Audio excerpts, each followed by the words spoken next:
Assalamualaikum warahmatullahi wabarakatuh. Selamat datang kembali di Helmet Talk di channel Sura Kusuma. Dan kita kemarin udah cukup banyak ya yang ngebahas helm-helm secara live. Nah sekarang ini berhubung ada satu helm yang mau rilis ya, yang kemarin PO di IMAX itu, KYT Striker. Sekarang kita bahas secara virtual dulu dan secara on papernya kayak gimana nih si KYT Striker.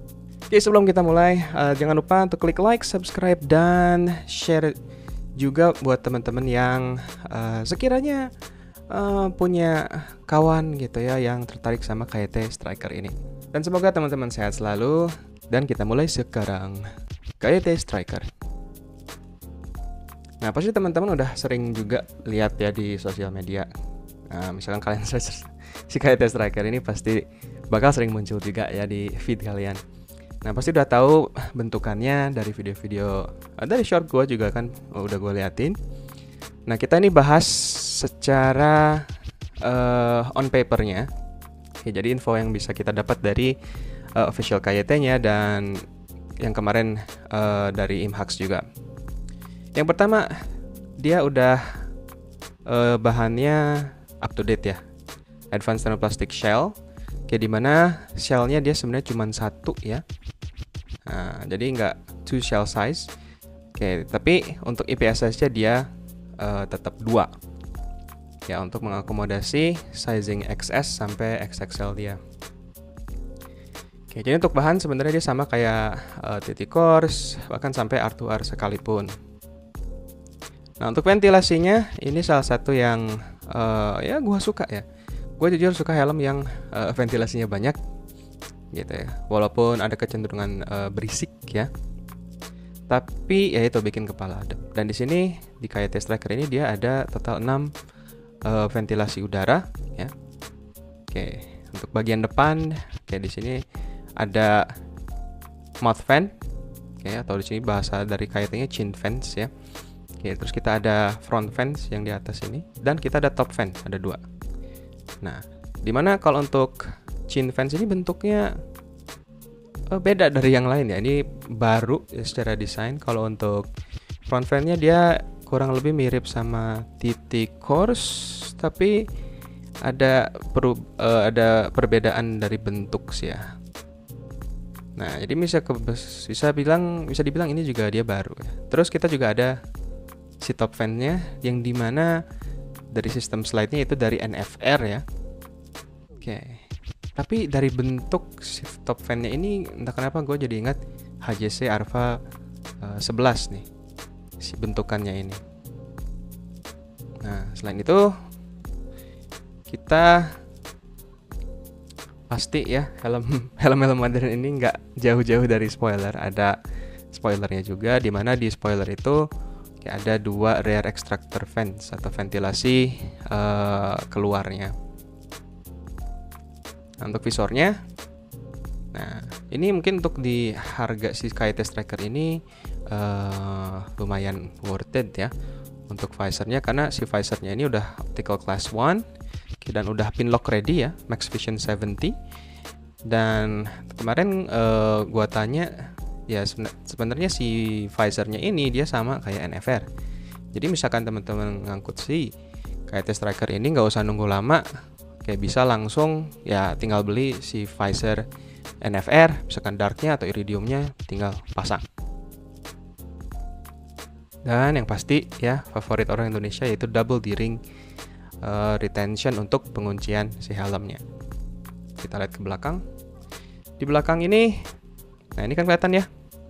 Nah, di exit fan-nya cuma di situ ada 2. Oke, tapi di sini kita fokus ke inner padding-nya. Oke, dimana dia busa dalamnya yang paling baru, cukup banyak aksen merahnya ya. Oke, sebenarnya ngingetin kayak NZ Race sebenarnya merah-merahnya ini. Cuman kemarin gua sempet coba pakai sebentar, feel-nya sih mirip sama TT Course ya. Jadi sebenarnya untuk bahan paddingnya itu nggak premium banget feel-nya gitu ya. Walaupun di sini dibilang soft skin material ya. Ya nanti kalau udah ada helmnya kita bahas lagi lebih lanjut. Dan helm ini udah EQRS.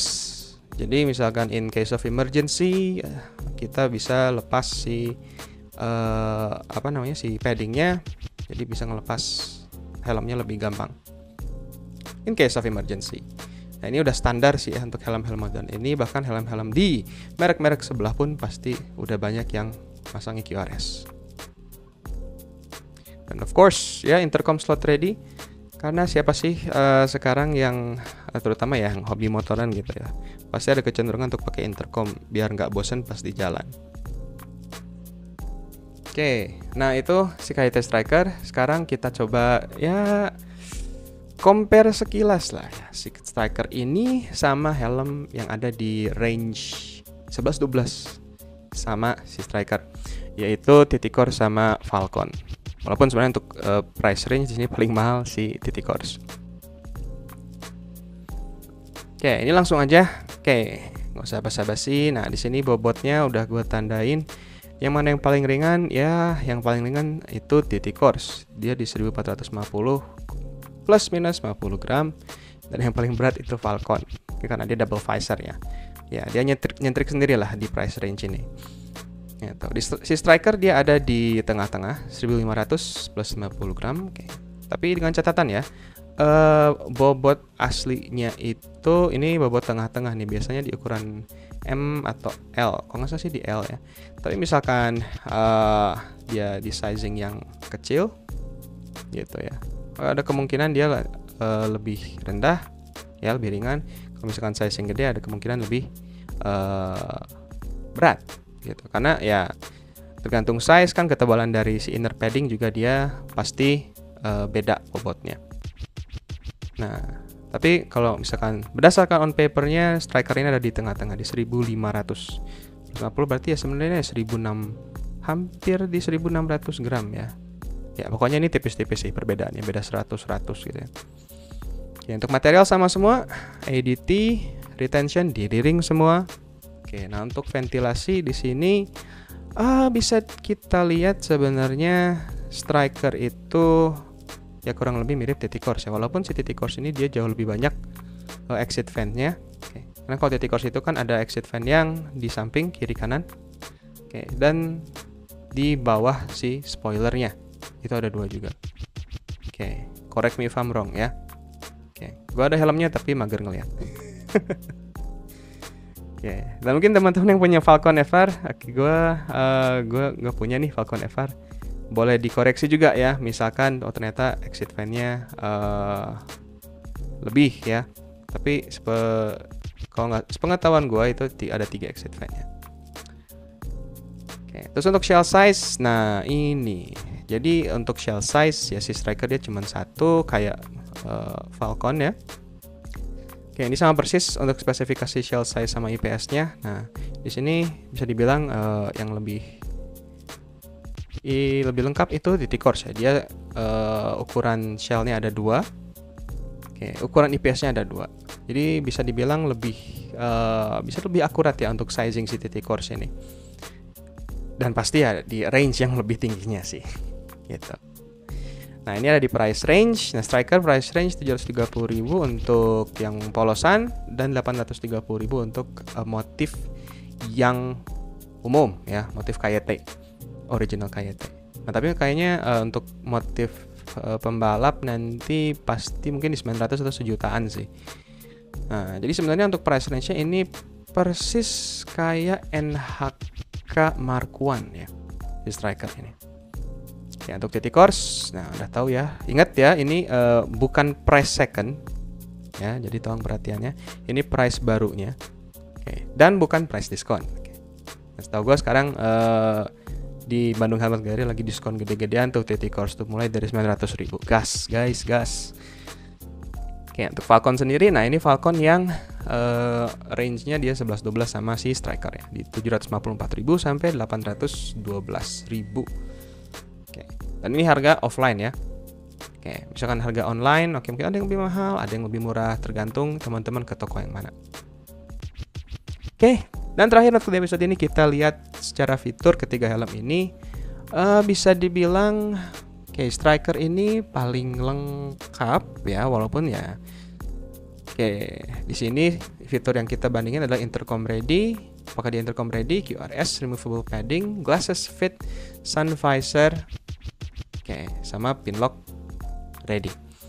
Nah, di sini striker semuanya lengkap kecuali sun visor, ya, karena dia sebenarnya di kategori dia 3 helm yang kita banding ini yang satu-satunya sun visor cuman si Falcon sih. Ya ini nggak begitu masalah mungkin ya. Tapi berarti si striker ini cocok untuk tim single visor. Dimana dia sebenarnya lebih comparable ke TT Course secara secara kelengkapannya. Jadi misalkan diadunya sama TT Course sih sebenarnya striker ini jauh lebih lengkap karena striker udah EQRS sedangkan TT Course itu belum EQRS. Dan kalau nggak salah nggak tahu nih apakah ada busa custom mungkin atau mungkin busa yang EQRS. Boleh share di bawah ya, just in case. Terus untuk Falcon ini dia, surprisingly si Falcon ini dia juga udah EQRS ya. Gue sebenarnya hampir bilang ini nggak ada, tapi pas gue riset online ya ke marketplace juga gitu, ternyata dia ada EQRS-nya. Jadi dia centang di sini. Jadi bisa dibilang sebenarnya striker sama Falcon ini dia jauh lebih lengkap dibanding TT Course. Tapi balik lagi ya, ke fitting dan ke selera. Karena secara bentuk ya TT Course sama striker ini mirip sih ya, gitu. Mungkin di sini yang paling klasik bentuknya adalah si Falcon yang dia turunan dari Vendetta 2. Jadi itulah KYT Striker. Nah, gimana menurut teman-teman nih?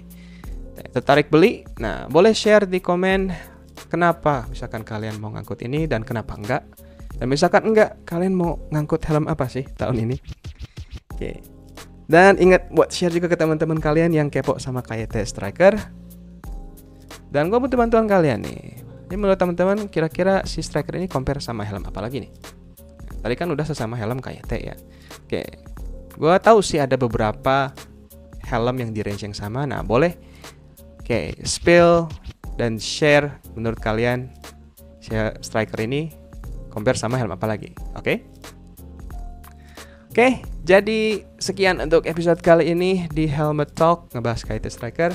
Terima kasih buat teman-teman yang udah nonton sampai akhir, dan jangan lupa untuk klik like, subscribe, share, dan klik lonceng biar gak ketinggalan informasi dari channel Surya Kusuma. Dan see you on the next episode. Ciao.